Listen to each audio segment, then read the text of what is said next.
देखिए, ये जो प्रेस कॉन्फ्रेंस बुलाई गई है, इसका मेन पर्पस ये है कि जनपद गाजीपुर की जनता को इस बारे में अवेयर करना कि आपको पता है कि गाजीपुर में लैंड डिस्प्यूट्स जो हैं वो काफ़ी रहते हैं और जनता जो है वो अपने खेतों का धारा 24 कराती है, यानी कि पैमाइश कराती है। तो पैमाइश जो है ट्रेडिशनली जो है वो जरीब के माध्यम से होती रही है। अब यूपी गवर्नमेंट जो है वो एक नई पहल के माध्यम से रोवर टेक्नोलॉजी का यूज़ करने जा रही है। इस रोवर टेक्नोलॉजी के माध्यम से जो है जो ग्लोबल नेविगेशन सैटेलाइट सिस्टम है भारत सरकार का, डिपार्टमेंट ऑफ स्पेस का, उसको यूज़ करके हम लोग पैमाइश करेंगे। और पैमाइश जो है वो एक्यूरेट होगी। जो एक्यूरेसी बताई जा रही है इसमें वो लगभग 3 सेंटीमीटर प्लस माइनस का डिफरेंस हो सकता है, बाकी हॉरिजॉन्टल एक्यूरेसी। इसके साथ ही जो है ये इंस्ट्रूमेंट्स जो हैं इसको कल से ही यूज़ करने के लिए सरकार ने निर्देश दिए हैं। तो कल समस्त तहसीलों में हर तहसील को एक एक रोवर प्रोवाइड कर दिए गए हैं और ट्रेनिंग भी इसकी वहाँ के रेवेन्यू अधिकारियों को दे दी गई है।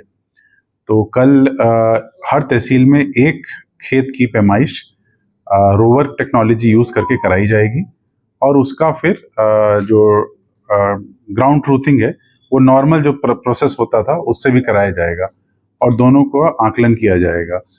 तो भविष्य में आने वाले समय में पैमाइश फास्ट हो, एक्यूरेट हो, इसके लिए ये रोवर टेक्नोलॉजी जो है वो लाई गई है।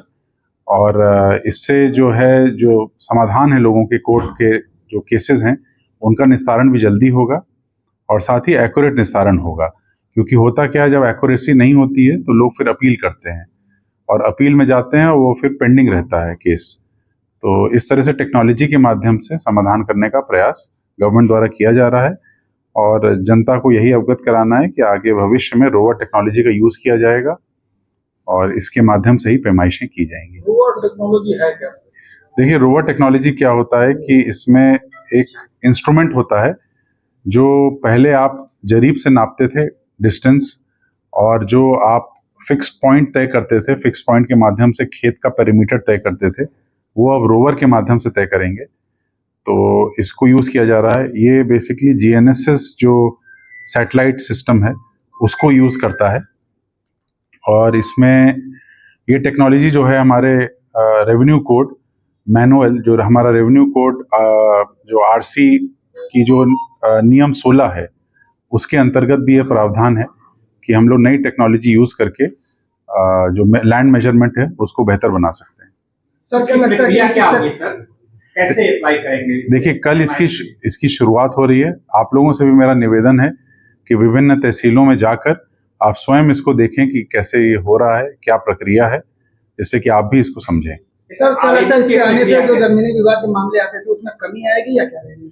नहीं, देखिए, सरकार की यही अप्रोच है कि जमीनी विवाद जो है उसको कम किया जाए और टेक्नोलॉजी के माध्यम से जल्दी इसका मतलब समाधान किया जाए और जल्दी के साथ साथ एक्यूरेट समाधान किया जाए। तो ये दो पर्पस है इसके। जो पैमाइश की प्रक्रिया आवेदन है कि अप्लाई लोग करते हैं, पहले SDM के अंदर खाद डालते हैं, फिर मतलब इसी प्रक्रिया के तहत हुआ कि नई प्रक्रिया? नहीं, प्रक्रिया सेम है कि जो लीगल प्रक्रिया है धारा 24 की, आप SDM कोर्ट में वाद दर्ज करते हैं और वाद दर्ज करके, बट जो प्रोसेस है पैमाइश का जो पहले जरीब के माध्यम से होता था वो अब हम लोग कल से रोवर के माध्यम से शुरुआत कर रहे हैं।